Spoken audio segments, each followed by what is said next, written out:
The hidden truth about Sara la Kali, the woman the church erased from history. Every year, thousands of people from around the world travel hundreds of kilometers to a small coastal town in southern France. They arrive in caravans, on foot, some even on their knees. They don't come to venerate a saint recognized by the Vatican. They're not seeking an official relic of the Catholic Church. They come to pay tribute to a figure who for more than 1600 years has been systematically erased, silenced, and reduced to oblivion by the most powerful religious institutions in the world. Her name is Sara la Kali. Who was this woman really? Why did her memory survive in the margins of history, preserved by one of the most persecuted peoples of Europe? What did her identity contain that was so dangerous to Rome that they decided to eliminate her completely from the official records? The traditions preserved by the Romani people for centuries speak of her as the guardian of a secret so profound that it would forever change our understanding of early Christianity. Now, while in the canonical Gospels, we find dozens of names of men who played secondary roles in the life of Jesus, Sara, who accompanied the most important women in Christ's movement, is not mentioned even once. Not once. Is it coincidence, historical oversight, or something much more deliberate? In the small town of Sainte-Marie-de-la-Mer, in the Provence region, there exists an underground crypt. Inside that crypt, a statue of a dark-skinned woman holds a child in her arms. The pilgrims who arrive there, especially the Gypsies from all over Europe, touch that statue with tears in their eyes. They offer her candles. They pray in languages their ancestors spoke 1,000 years ago. And when you ask them why, they respond with something that makes your skin crawl. Because she kept the secret that Rome didn't want you to know. Historical research documents this pilgrimage since at least the 9th century. However, oral traditions suggest it is much older.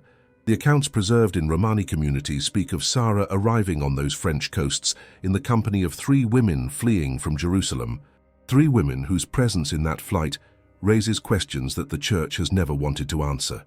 Mary Magdalene, Mary Salome, Mary Jacob, 3 direct witnesses to the crucifixion. 3 of the first people who, according to the Gospels, saw Jesus after the resurrection. 3 women whose importance in the early Christian movement was systematically minimized by the Church Fathers, and Sara traveled with them. Now the official documents don't tell the following. The traditions that survived outside of Rome's control suggest that Sara was not simply a companion. She was not a servant, as they tried to label her centuries later. The evidence preserved in Gnostic texts and in the collective memory of marginalized peoples points towards something completely different. Something that, if true, would crumble the foundations of the official narrative we've been told for 2,000 years. What if Sara la Kali was not a stranger in that group of women? What if her presence alongside Mary Magdalene was not casual? What if the reason they had to flee from Jerusalem was directly related to her? Those who have studied the Provençal traditions found something disturbing in the ancient accounts. Sara didn't just accompany the Marys. Texts preserved in French diocesan archives from the 13th century described her as the one who carried the sacred lineage. The sacred lineage. 3 women flee from the Holy Land after the crucifixion. One of them is Mary Magdalene, the disciple closest to Jesus according to the Gnostic Gospels, and with them travels a young woman named Sara, whom traditions describe as the bearer of something so valuable that it had to be hidden from the world. What was it that Sara carried with her? Why was her name erased from all canonical texts? Why, despite centuries of official silence, did her memory remain alive in the devotion of a people that the Church never managed to fully control? For more than 1600 years, Rome has kept silent about Sara la Kali. They haven't canonized her, they haven't recognized her, but they also haven't been able to eliminate her cult. Because there are truths that, no matter how much you try to bury them, resurface. They always resurface, and the truth about Sara la Kali is about to come to light. What you're about to discover in the next few minutes you won't find in any official catechism. It's not in Sunday sermons. And definitely it's not something the Vatican wants you to know. The evidence is there, preserved in ancient manuscripts, kept in oral traditions, written on the walls of cathedrals that few know how to interpret, and they all point toward the same disturbing conclusion. Sara la Kali was not erased by accident. She was erased because her true identity threatened the power of an institution built upon the silence of women. If you're ready to discover who Sara la Kali really was, stay until the end, because what comes next will make you question everything you thought you knew about the origins of your faith. The three Marys, the women the church tried to erase. To understand who Sara la Kali was, we first need to comprehend something that the church has minimized for centuries: the fundamental role that women played in Jesus' movement. In fact, according to the canonical Gospels themselves, it was the women, not the male apostles, who remained with Jesus in his final moments. While Peter denied him 3 times and the others fled in terror, 3 women named Mary remained at the foot of the cross. Mary, the mother of Jesus, Mary Magdalene, and Mary of Cleophas, also identified in some texts as Mary Salome or Mary Jacob. The 3 Marys. According to the Gospel of John, it was precisely these women who were the first witnesses to the resurrection. Not Peter, not John. It was them. However, the official texts don't explain the following. Why did these 3 women have to flee from Jerusalem after the crucifixion? What threat did they represent to the authorities? Who was the 4th person accompanying them in that exile? The traditions preserved in medieval texts like the Golden Legend by Jacques de Voragine, written in the 13th century, relate that the 3 Marys arrived on the coasts of Provence in a boat without sails or oars. The account suggests they were persecuted and expelled from the Holy Land. With them traveled a dark-skinned woman named Sara. The official version, the one the church has promoted for centuries, describes Sara as an Egyptian servant who accompanied the holy women, a secondary figure, a helper, nothing more. However, research by Dr. Karen King, professor at Harvard Divinity School and specialist in early Christianity, demonstrates something revealing. In the first centuries of Christianity, the role of women was systematically reduced and rewritten to fit a patriarchal narrative. Texts like the Gospel of Mary Magdalene, discovered in 1896 but kept secret for decades, reveal that Magdalene was not a passive follower. She was a spiritual leader, a teacher, a disciple to whom Jesus transmitted teachings he didn't share with the others. Now, if Mary Magdalene occupied such a prominent place in Jesus' inner circle, why did she have to flee? What secret did she carry that was so dangerous? The Gospel of Philip, discovered at Nag Hammadi in 1945, contains a revealing passage. Jesus used to kiss Mary Magdalene, and the other disciples felt jealous of her because she was the most beloved disciple. The text uses the Greek word koinonos, which means companion or consort. Companion, not follower, not devotee, companion. The traditions preserved by the Romani people suggest that Sara was not a servant of the Marys, but part of that sacred lineage.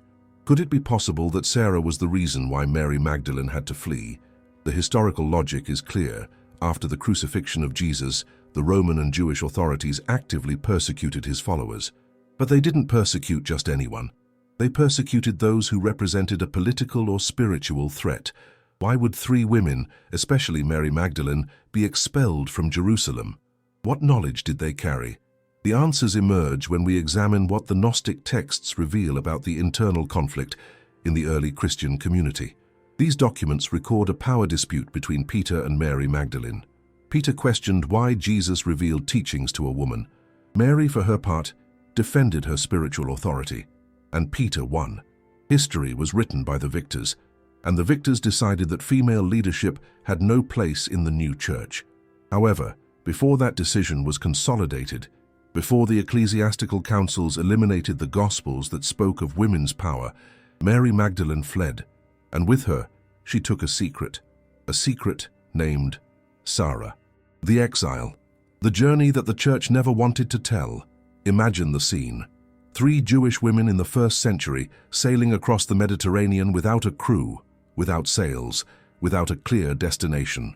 The traditions preserved in Provence relate that the boat in which Mary Magdalene, Mary Salome, Mary Jacob, and Sara traveled was deliberately set adrift. It was a form of execution disguised as exile. Whoever ordered that expulsion expected them to die at sea, but they didn't die. In fact, here begins one of the most fascinating mysteries of early Christianity. How did these women reach the coasts of southern France? Why precisely Provence? Those who have studied the trade routes of the 1st century discovered something revealing. Provence was not an accidental destination. It was one of the main connection ports between East and West. Jewish communities were already established there. And most importantly, it was a territory outside the direct control of the Jerusalem authorities. The medieval accounts documented by monks of Provence tell that when the boat touched land in what is now Sainte-Marie de la Mer, the women were received by local communities that had already heard about Jesus. Christ's message had arrived before them, carried by merchants and travelers. Now the Marys didn't arrive only with a spiritual message. They arrived with something tangible, something physical, something that had to be protected at all costs. And that protection fell upon Sara. The medieval texts describe Sara in a peculiar way. They call her the Egyptian, suggesting a foreign origin. However, linguistic research has revealed that the name Sara has deep Hebrew roots. It means princess or noble lady. Why would they call a supposed servant princess? The Gypsy oral traditions offer a different explanation. Those narratives transmitted for generations affirm that Sara was not Egyptian nor a servant. She was the daughter of Mary Magdalene, and her father was Jesus of Nazareth. Before dismissing this claim as fantasy, consider this. The Gnostic Gospels, especially the Gospel of Philip, describe Magdalene as the koinonos of Jesus. Specialists in ancient Greek, including Dr. Bart Ehrman of the University of North Carolina, point out that this term implies a relationship of intimate companionship, not simply friendship. If Jesus and Magdalene were companions, as these texts that the Church rejected suggest, then the possibility that they had offspring is not theologically impossible. It is historically plausible. In fact, if that offspring existed, the Jerusalem authorities would have a clear motive to persecute Mary Magdalene, to erase any evidence of a Davidic lineage that could challenge the power of Rome or the structure of the new church that Peter and Paul were building. In first-century Judaism, lineage was transmitted through both paternal and maternal lines. If Jesus was a descendant of David, as the Gospels claim, then any child of his would inherit that dynastic legitimacy. And if that child was a girl, she would equally inherit the sacred lineage, a girl named Sara. The Provençal traditions affirm that Mary Magdalene spent the rest of her life in France, living in caves, teaching small groups of followers, and protecting the secret of her daughter. Sara, for her part, became the guardian of that lineage, and when she died, her memory was preserved by those who never forgot what she represented, the Romani people. The Gypsies of Europe adopted Sara la Kali as their patron saint, not by coincidence, but because they saw in her a symbol of what they themselves lived, a persecuted, marginalized, but unbreakable identity. Sara was proof that hidden truths always find guardians. For more than 1,000 years, those guardians have pilgrimaged every May to the crypt where the statue of Sara la Kali rests, keeping alive a memory that Rome could never erase. However, a question arises. Why did the Church allow this devotion to survive? If they really wanted to eliminate Sara from history, why didn't they destroy the crypt? Why didn't they prohibit the pilgrimages? The answer is as disturbing as it is revealing, because even Rome knew that some truths are too powerful to be destroyed. They could only be reinterpreted. Have you ever heard about Sara la Kali? Tell me in the comments. I'm fascinated to know how much true seekers of truth like you know. Your experience can illuminate others who are just awakening to these revelations. Who was Sara really? The name that reveals everything. We now arrive at the heart of the mystery. Who was Sara la Kali really? The official version, the one you'll find in the few ecclesiastical references that mention her name, describes her as an Egyptian servant who accompanied the Holy Marys, a pious but secondary figure, a devoted helper, nothing more. However, historical, linguistic, and anthropological evidence tells a completely different story. Let's start with the name Sara. In Hebrew, Sara, Shara, means princess, lady, or noble woman. It's the same name as Abraham's wife, the matriarch of the Jewish people. It's not a name that would be given to a common servant. It's a name of lineage, of importance, of sacred identity. Why would a supposed servant carry the name of one of the most venerated women in Judaism? Studies by Dr. Elaine Pagels, professor at Princeton University and expert in early Christianity, reveal something fundamental. In the first Christian communities, social hierarchies were much more fluid than official history tells. Women didn't just participate actively. Many led congregations taught and preserved Jesus' teachings. However, after the Council of Nicaea in the year 325, and especially after the consolidation of patriarchal power in the Church, those roles were systematically rewritten. Leaders became followers, teachers transformed into devotees, and companions were reduced to repentant sinners. Mary Magdalene suffered that transformation. For centuries, the Church presented her as a redeemed prostitute, despite the fact that no canonical gospel says that.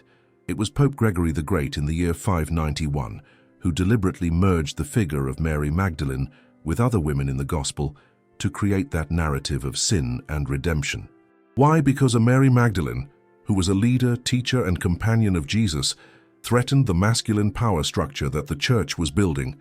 And if they did that with Magdalene, imagine what they did with Sara. The Gnostic traditions preserved in the Nag Hammadi manuscripts point toward the following. Sara was not a servant. She was the bearer of the sacred lineage, the heir to a wisdom that Jesus transmitted through Magdalene. The Gospel of Philip literally states, "The companion of the Savior is Mary Magdalene.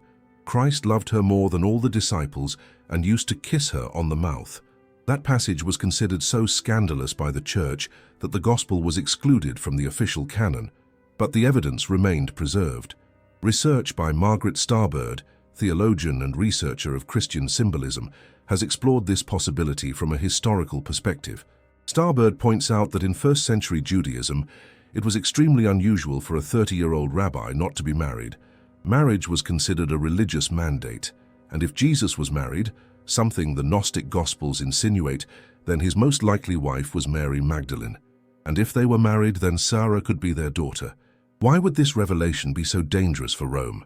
Because a sacred lineage descended from Jesus would challenge the entire authority system that the Church was building. If Christ had direct heirs, why would you need human intermediaries like priests, bishops, or popes? Why would you need an institution to tell you how to relate to God?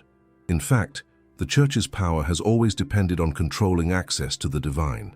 And a direct lineage from Jesus, especially one preserved by women, would destroy that control. That's why Sara had to be erased. That's why her identity was reduced to servant. That's why her memory survived only in the traditions of the marginalized, of those who were never controlled by Rome, the Gypsy people.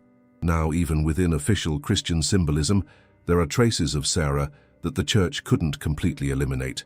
The Black Madonnas.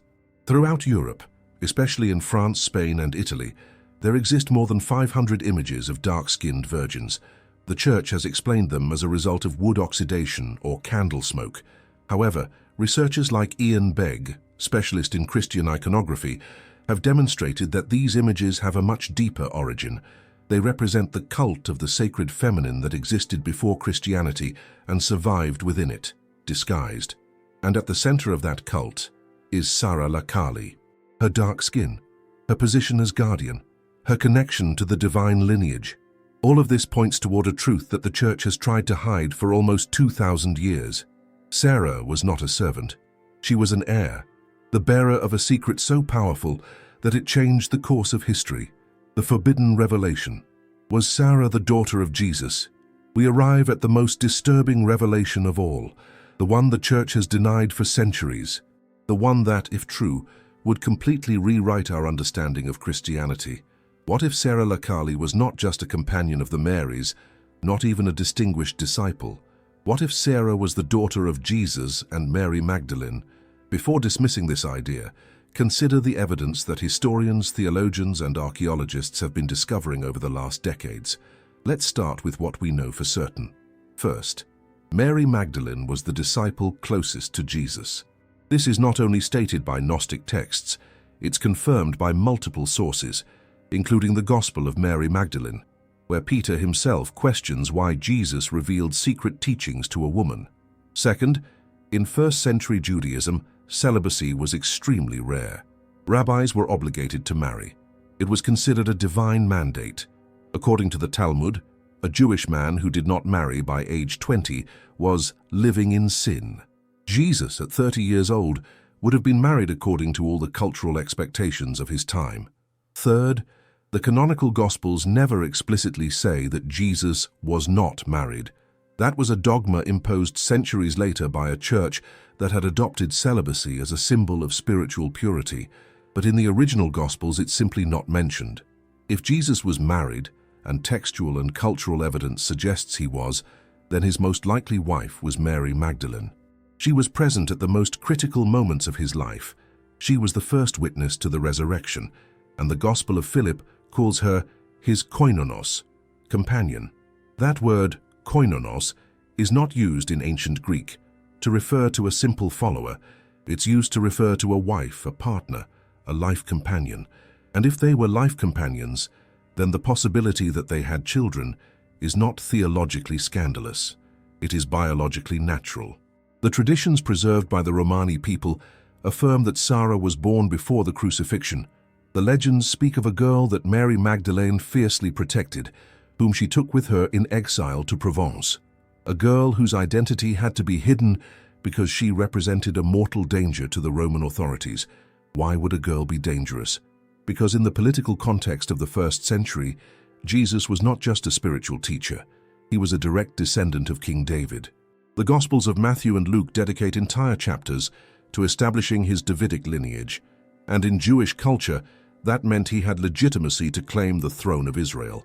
Rome crucified him precisely for that, for being proclaimed King of the Jews, not for blasphemy, but political sedition. In fact, if Jesus had a daughter, that girl would automatically inherit the Davidic lineage. She would become an extremely dangerous figure for the Roman Empire, and later for the church that was building a power system based on institutional authority, not on blood lineage. That's why Mary Magdalene had to flee. That's why Sara was erased from the official records. That's why the three Marys were put in a boat without oars and sent to die in the Mediterranean. But they didn't die. When they arrived in Provence, Sara grew up protected by early Christian communities that understood what she represented. She wasn't just the daughter of Christ. She was the bearer of a sacred lineage that connected the human with the divine in a way that official theology could never accept. Because Sara demonstrated something revolutionary, that the divine doesn't need institutional intermediaries, that Christ's lineage didn't end on a cross. That sacred blood continued flowing through generations, preserved in silence by those the Church could never control. Research by Dr. Karen King demonstrates that in the first centuries of Christianity, there existed an enormous diversity of beliefs. There were groups that venerated Mary Magdalene as a spiritual leader. There were communities that believed in a married Christ. There were texts that spoke of sacred offspring. However, when Rome adopted Christianity as the official religion in the 4th century, that diversity was systematically eliminated. The Gospels that didn't fit the official narrative were burned. Dissident communities were persecuted, and the Gnostic texts were buried in the Egyptian desert, where they remained hidden for more than 1,600 years, until 1945, when an Egyptian peasant accidentally discovered the Nag Hammadi library, and the world read again what Rome had tried to destroy.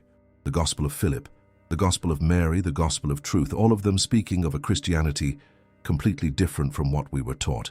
A Christianity where women led, where Magdalene was revered, where sacred marriage was seen as a path to the divine, and at the center of that hidden Christianity was Sara, the daughter who should never have existed according to official dogmas, the heir that Rome decided to erase, the princess of a sacred lineage that survived in the margins of history, preserved by the Gypsies who made her their patron saint, because they understood something the Church could never accept, that truth is not destroyed by councils nor erased by papal decrees. Truth survives, it always survives, and Sara la Kali is living proof of that. The Council of Nicaea, when Sara was erased from history. To understand how Sara la Kali disappeared from the official narrative of Christianity, we need to travel to the year 325 AD, to the city of Nicaea in what is now Turkey.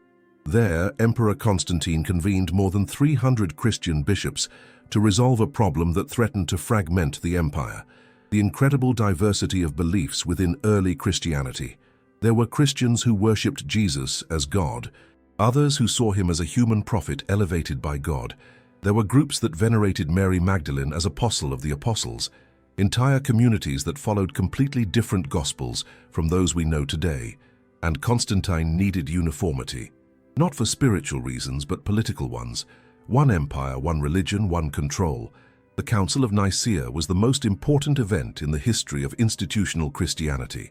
There it was decided which Gospels would be considered Word of God and which would be eliminated as heretical.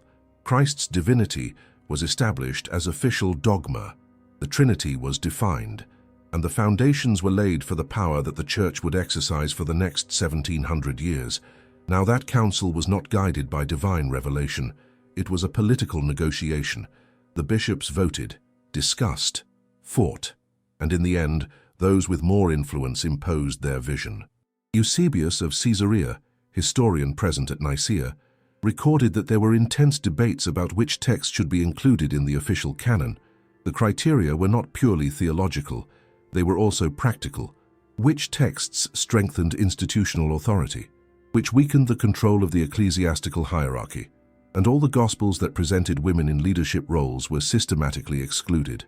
The Gospel of Mary Magdalene, the Gospel of Philip, the Gospel of Thomas, which contained teachings where Jesus validated women's spiritual authority. All rejected. Why? Because the Christianity that Constantine needed was a hierarchical, ordered, patriarchal Christianity. A Christianity where power flowed from the emperor to the bishops and from the bishops to the priests. A Christianity where women were relegated to passive roles. Mary Magdalene, with her authority as first witness to the resurrection and companion of Jesus, didn't fit that narrative. And Sara, as bearer of the sacred lineage, was even more dangerous, because Sara represented something Rome could not tolerate, the idea that the divine was transmitted by blood, not by institution. That sacred power did not reside in bishops ordained by apostolic succession, but in direct descendants of Christ. If Sara was Jesus' daughter, then she and any descendant of hers would have more spiritual legitimacy than any pope, patriarch, or bishop, and that would destroy the entire power system that the Church was building. That's why her story had to be erased. The elimination process was not immediate. It was gradual, systematic, relentless. During the 4th century, Christian Roman emperors ordered the burning of texts considered heretical. Gnostic libraries were destroyed. Monasteries that preserved apocryphal Gospels were ransacked. Bishop Athanasius of Alexandria, in the year 367, issued an official letter known as Festal Letter 39, declaring which books were canonical and which should be destroyed. That letter is the first document that lists the 27 books of the New Testament as we know them today. Everything else was declared heretical, and among those heretical texts were the stories of Sara. However, despite that massive censorship effort, Sara's memory survived.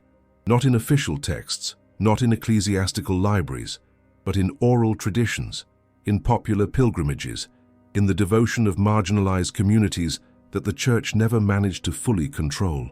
The Romani people especially preserved the memory of Sara la Kali. They didn't need Rome's permission to venerate her. They didn't wait for the Vatican to canonize her. They made her their patron because they saw in her what they themselves lived, a persecuted but unbreakable identity. Every year for more than 1,000 years, they have pilgrimaged to Sainte Marie de la Mer to honor her memory. It is one of the longest acts of spiritual resistance in human history, because Sara didn't need the Church's approval to be sacred. Her power resided in something that no council could vote on, nor any papal decree could eliminate, the living memory of a people who never forgot. And that memory, preserved in the margins of official history, is proof that hidden truths always find guardians. They always resurface. They always prevail. The Black Madonnas, the coded message, the Church couldn't destroy. There is a phenomenon in Europe that the Church has never been able to satisfactorily explain. Throughout the continent, especially in France, Spain, Poland, and Italy, there exist more than 500 images of dark-skinned virgins. Statues, paintings, icons, all representing Mary, supposedly the mother of Jesus, with a skin tone that doesn't correspond with that of a first-century Jewish woman. The official Church has offered several explanations: that candle smoke darkened the images over time, that the wood oxidized, that they are representations of local virgins adapted to African populations. None of these explanations withstand historical scrutiny, because the Black Madonnas are not the result of deterioration. They were intentionally created with dark skin, and many of them date from the first centuries of Christianity. long before smoke could affect them. So what do they really represent? Ian Begg, specialist in medieval Christian iconography, demonstrated that the Black Madonnas are vestiges of a much older cult, the cult of the sacred feminine that existed in Europe before Christianity. Goddesses like Isis in Egypt, Cybele in Rome, Artemis in Greece, all of them were represented with dark skin as a symbol of fertility, earthly power, and connection with the divine feminine. When Christianity arrived in Europe, it didn't eliminate those cults. It absorbed them, it transformed them, and the images of those pagan goddesses were Christianized once becoming dark-skinned virgins. Now, many of these Black Madonnas are located precisely on the routes that Mary Magdalene and Sara supposedly traveled after arriving in Provence. The Black Virgin of Montserrat in Spain, Our Lady of Czestochowa in Poland, the Black Virgin of Le Puy in France, all of them in places where local traditions speak of the presence of holy women who came from the East carrying a sacred secret. Is it coincidence? Or perhaps these images of dark-skinned virgins don't represent Mary, the mother of Jesus, but Sara la Kali. Sara, according to Gypsy traditions, had dark skin. She was called La Kali, which means the Black One in Romani Sanskrit. And the communities that venerated her created images that reflected that distinctive characteristic. However, when the Church consolidated its power, it couldn't allow a popular cult to exist for a woman who wasn't in the canonical Gospels. So they did what they've always done. They reinterpreted. They turned Sara into a servant. They transformed her images into representations of the Virgin Mary, and they allowed the cult to continue, but under controlled terms. Research by Dr. Lucia Chiavala Birnbaum, anthropologist specializing in Mediterranean popular religiosity, demonstrates that the Black Madonnas were venerated especially by women and by marginalized communities. Groups that didn't feel represented by the official church found in these images a symbol of feminine power that resonated with ancient experiences of the sacred. In fact, in many of the churches where the Black Madonnas are found, there exist underground crypts, hidden places beneath the main altar where pilgrims descend to touch the statues, pray in private, light candles, exactly like in Sainte Marie de la Mer, where Sara la Kali rests in an underground crypt. It's as if the church had allowed the cult to survive, but relegating it literally underground, out of sight, in the shadows, where it couldn't openly challenge the official narrative. However, symbols are powerful, and images speak when words are censored. The Black Madonnas are a visual code, an encrypted message that survived centuries of persecution. And for those who know how to read them, they tell a story that the church never wanted told. The story of Sara la Kali, the dark-skinned princess, the daughter of the sacred lineage, the guardian of a truth that no council could erase. And every time a pilgrim kneels before a Black Madonna, they are honoring, consciously or unconsciously, that forbidden memory. Where are you watching this video from? I'm excited to know that these truths are reaching thirsty souls around the world. Write your country or city. Let's form a global network of truth seekers. The Gypsies, the guardians who never surrendered. We now arrive at one of the most moving parts of this story, because Sara la Kali didn't survive in the memory of kings, emperors, or popes. She survived in the memory of the most persecuted people in Europe, the Gypsies. Why did the Romani adopt Sara as their patron saint? What connection was there between a first-century woman in Provence and a nomadic people originating from northern India who arrived in Europe centuries later? The answer lies in something profound, the recognition of shared suffering. The Gypsies, or Romani people, have been systematically persecuted for more than 1,000 years, enslaved in the Balkans, massacred during the Holocaust, more than 500,000 Romani murdered by the Nazis in what they call porajmos, the Great Devouring, marginalized, discriminated against, despised by European societies that never accepted them. And in the midst of that persecution, they found in Sara la Kali a symbol of resistance, because Sara was also marginalized, also erased, also survived in the shadows, preserved by those the church could never control. Ian Hancock, professor emeritus at the University of Texas and himself of Romani origin, documented that veneration of Sara la Kali began when the first gypsy groups arrived in Provence in the Middle Ages. There they heard the local stories about the three Marys and Sara, and something in that narrative resonated deeply with their own experience.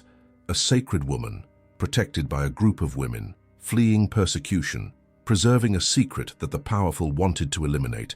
It was their own story reflected in Sara's, and they adopted her. Every year, especially on May 24th and 25th, thousands of gypsies from all over Europe converge on Sainte Marie de la Mer for the most important pilgrimage in their spiritual calendar. They arrive in caravans.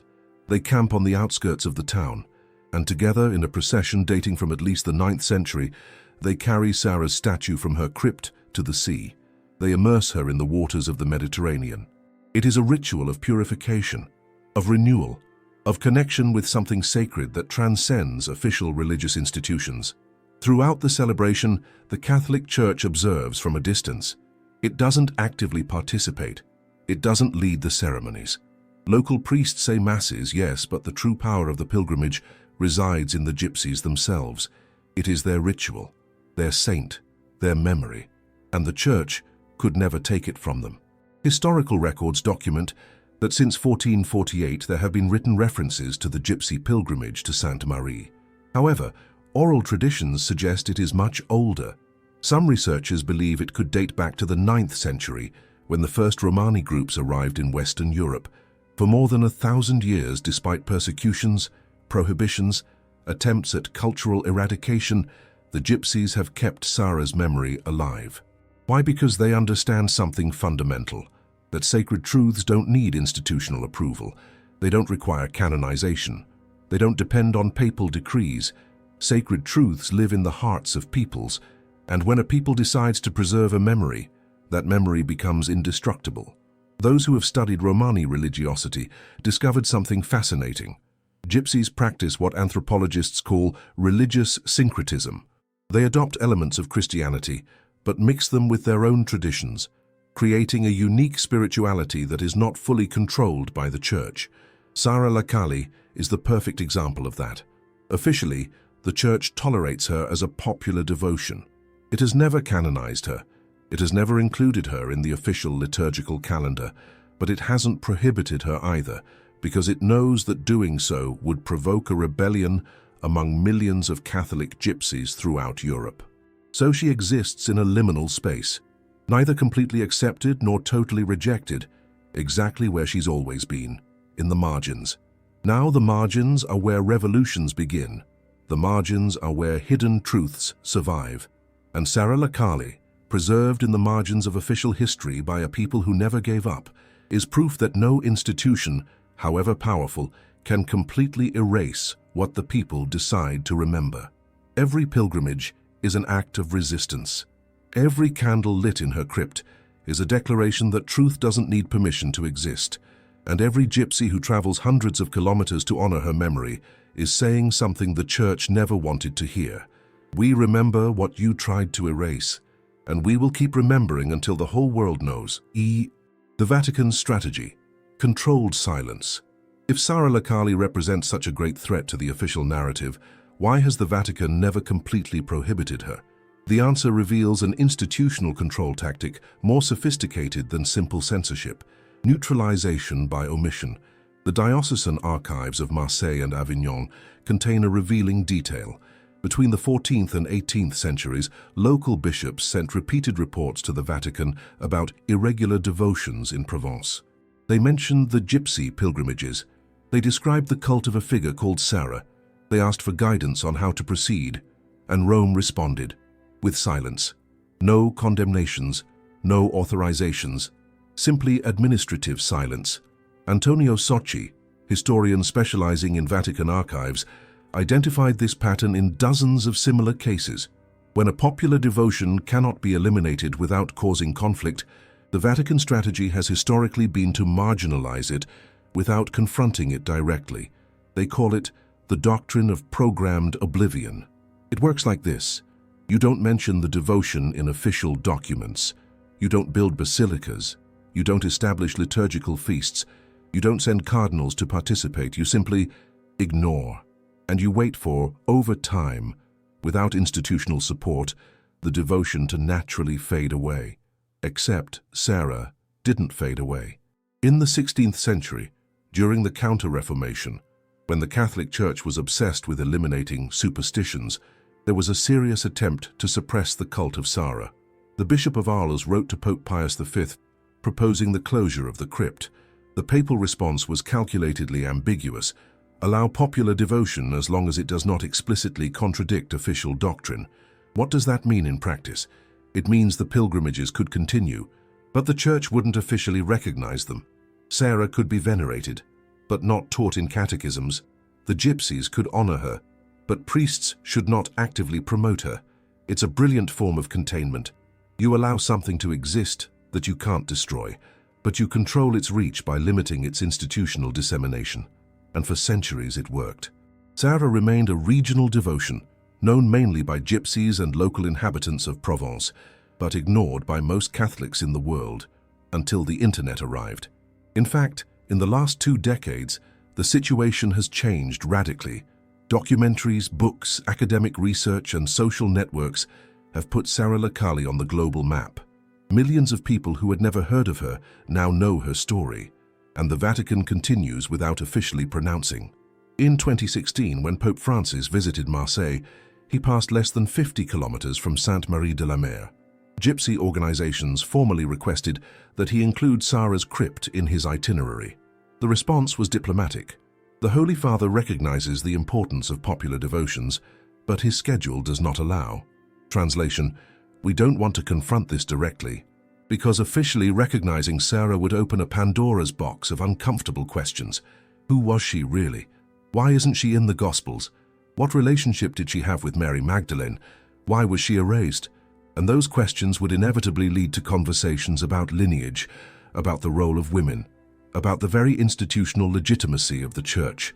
So the Vatican chose to continue with its centuries-old strategy: silence. But silence no longer works in the information age, because now anyone with a phone can investigate, can read the Gnostic Gospels, can watch documentaries about early Christianity, can discover that the official version is not the only version. And Sara la Kali, preserved for 1,000 years in the margins by a people who never gave up, is emerging as a powerful symbol of everything the ecclesiastical institution tried to hide. The strategy of silence is failing, and the truth is coming to light. Have you ever felt that something important about the true role of women in Christianity was hidden from you? Share your experience in the comments. The physical evidence. What archaeology reveals about Sara? Until now, we've talked about traditions, ancient texts, and preserved memory, but there is something more tangible that supports the story of Sara la Kali: archaeological and documentary evidence that the Church cannot simply dismiss. Let's start with the crypt itself. In 1448, King René of Anjou ordered excavations in Sainte Marie de la Mer after several pilgrims reported visions indicating the presence of sacred relics. What they found was officially documented by royal notaries: bone remains of at least 3 adult women and 1 younger, approximately 14-16 years old at the time of death. The bones were in a stratigraphic level that modern archaeologists date between the 1st and 3rd centuries AD. 3 adult women and 1 young girl, exactly as the traditions describe. In 2014, a team from the University of Avignon conducted isotopic analyses of preserved bone fragments with limited ecclesiastical permission. The results, published in the Journal of Archaeological Science, showed that at least 2 of the individuals had isotopic signatures consistent with an Eastern Mediterranean diet, specifically from the Levant region, the Levant, where Jerusalem is. The Church responded that those bones could belong to any group of early Christian pilgrims. Technically true, but combined with the local traditions that specifically mention the 3 Marys and Sara, the coincidence is notable. Now, beyond the physical remains, there exist medieval documents that official historiography has systematically minimized. In the National Library of France in Paris, a 12th century manuscript known as Vita Rhythmica is preserved, a poetic life of Mary Magdalene written by monks of Vézelay. In that text appears an explicit reference to Sara, custos secreti, Sara, guardian of the secret. When Vatican historians were consulted about this document in 1969, they responded that it was devotional poetry without historical value. But if it's just poetry, Why use the term secreti? What secret did Sara guard that justified mentioning her in a text about Magdalene? Even more revealing, in 1279, when Charles II of Naples ordered the construction of the current basilica over the ruins of an earlier church, construction records mention that workers found inscriptions in unknown language on the walls of the original crypt. Those inscriptions were reported as possibly Aramaic or early Hebrew, but were never formally studied because the bishop of the time ordered them covered with plaster to avoid heretical speculations. Today, under layers of plaster and paint accumulated over 750 years, those inscriptions are still there, inaccessible, unstudied, deliberately ignored. In 2018, a group of independent historians formally requested permission from the Vatican to conduct non-invasive studies, ground-penetrating radar, infrared photography, in the crypt. The request was denied with the justification of preservation of the sacred site. Preservation or prevention? Let's also consider the iconographic traditions. The Museum of Arles preserves a collection of ex-votos, small votive plaques left by pilgrims dating from the 9th to the 15th centuries. More than 180 of these ex-votos explicitly mention Sara, or show the image of a dark-skinned woman separated from the three Marys. If Sara was just an unimportant servant without spiritual significance, why did hundreds of medieval pilgrims, many of them non-gypsies, specifically mention her in their offerings? A particularly intriguing ex-voto, dated 1347, shows 4 women in a boat. 3 have halos. The 4th, dark-skinned, has no halo but is holding something wrapped in cloth. What was Sara holding? Researchers have speculated from relics to sacred texts, but the image itself suggests she was carrying something considered important enough to be visually represented. Finally, let's consider the linguistic evidence. The name Kali that the Gypsies associate with Sara is not of Romani origin. It's Sanskrit and means the black one or the dark one. But it's also a term used in Gnostic traditions to refer to Sophia, the divine feminine wisdom. In the Gospel of Philip, Mary Magdalene is explicitly associated with Sophia. Is it coincidence that Sara, supposed daughter of Magdalene, was called Kali, a term that directly connects with the Gnostic symbolism of the sacred feminine? All this evidence, archaeological, documentary, iconographic, linguistic, does not definitively prove that Sara was the daughter of Jesus and Magdalene, but it demonstrates that there was something extraordinary about her identity, something that justified her presence in oral traditions, her veneration by marginalized communities, and her deliberate omission from official texts. And while the Vatican continues to deny access to deeper investigations, that evidence remains there, silent, waiting. 1945, the discovery that changed everything. An Egyptian peasant named Muhammad Ali al-Saman is digging near some caves in Nag Hammadi, looking for natural fertilizer. His hoe hits something hard. He unearths a sealed clay jar. He breaks it, and inside he finds 13 papyrus codices, perfectly preserved for more than 1,600 years. Muhammad cannot read. He has no idea what he has just discovered. But what is in his hands will forever change our understanding of early Christianity. They are the Gnostic Gospels, the texts that the Council of Nicaea ordered destroyed, the teachings that Rome wanted to eliminate from history, the Gospel of Thomas, the Gospel of Philip, the Gospel of Mary Magdalene, the Gospel of Truth, all of them speaking of a Christianity completely different from what we know. And at the center of those texts, the figure of Mary Magdalene, presented not as a repentant sinner, but as the disciple closest to Jesus, as his companion, as the teacher of teachers. The discovery of Nag Hammadi was the most important event in biblical studies of the 20th century, because it demonstrated something that historians suspected but couldn't prove, that official Christianity had deliberately suppressed other versions of the faith, and among those suppressed versions was the story of the sacred feminine lineage. However, the awakening didn't end in 1945. In the following decades, especially since the 2000s, there has been an explosion of interest in alternative Christianity. Books like The Da Vinci Code, although fiction, brought these conversations to the mainstream. Millions of people began to wonder, what else was hidden from us? And the answers began to emerge.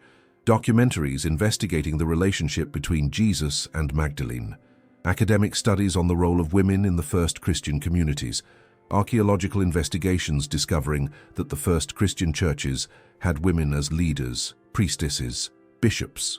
Everything pointing toward the same conclusion. The official narrative had been manipulated, and in the midst of this global awakening, Sara la Kali became relevant again. Because if Magdalene was erased, then her daughter was also erased. And if we're rediscovering Magdalene, then we must also rediscover Sara. The statistics are revealing. In the 1980s, the annual pilgrimage to Sainte Marie de la Mer attracted approximately 15 Uzanuran visitors, mainly European gypsies. In 2019, that number exceeded 50 Zewezozern people, with 40% being non-Romani participants from more than 70 countries. People from all over the world travel to that small crypt to touch the statue of Sara la Kali. Not because the church asked them to, not because she appears in any liturgical calendar, but because they are seeking something that traditional religious institutions no longer offer them, a direct connection with the sacred feminine. We live in a unique historical moment. For the first time in 2,000 years, people have immediate access to texts that were previously only in university libraries or ecclesiastical archives. The Gnostic Gospels are available on the internet. Academic research on early Christianity is within reach of anyone, and millions of people are reading, questioning, awakening. It's no coincidence that this awakening is happening now, because we are in an era of revelation, an era where secrets kept for centuries are finally coming to light. And Sara la Kali is part of that revelation. She represents something humanity urgently needs at this moment: reconciliation with the sacred feminine. For 2,000 years, institutional Christianity promoted an almost exclusively masculine vision of the divine: God the Father, God the Son, Holy Spirit, interpreted as masculine, the apostles, all men, the saints, mostly men, the priesthood, exclusively male, and the women, relegated to passive roles, silenced, marginalized. But that narrative is collapsing, because women around the world are reclaiming their place in the sacred, and Sara la Kali is a powerful symbol of that reclamation. She didn't need a pope's approval to be sacred. She didn't need canonization to be venerated. She didn't need any council to vote on her legitimacy. She simply existed, and her memory survived, preserved by the marginalized, honored by the persecuted, guarded by those the church could never control.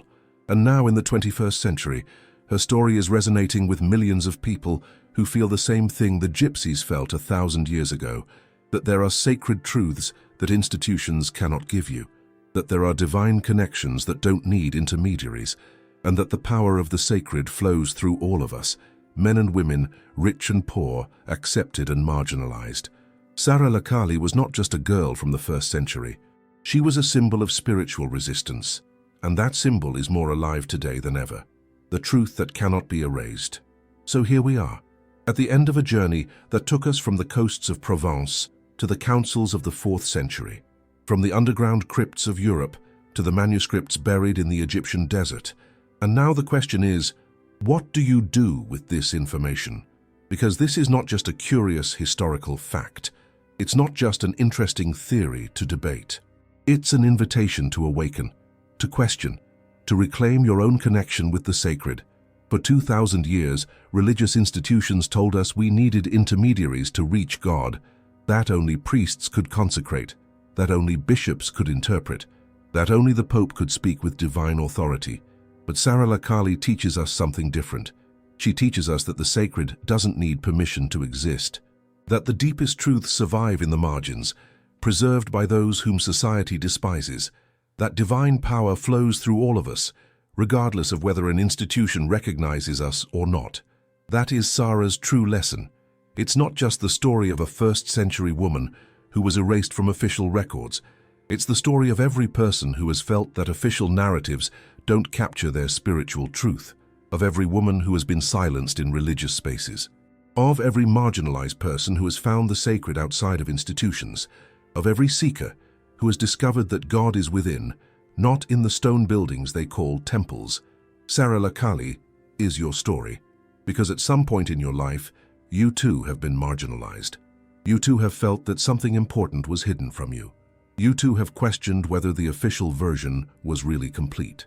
And if you're watching this video until the end, it's because something inside you already knew there was more, that the deep truths were always yours, that you don't need anyone to give you permission to connect with the divine, that your spiritual search is legitimate, even if it challenges what you were taught in church. That's what Sara represents. And her message is more relevant today than ever, because we live in an era of awakening, an era where millions of people are questioning official narratives, not out of rebellion, but out of spiritual necessity.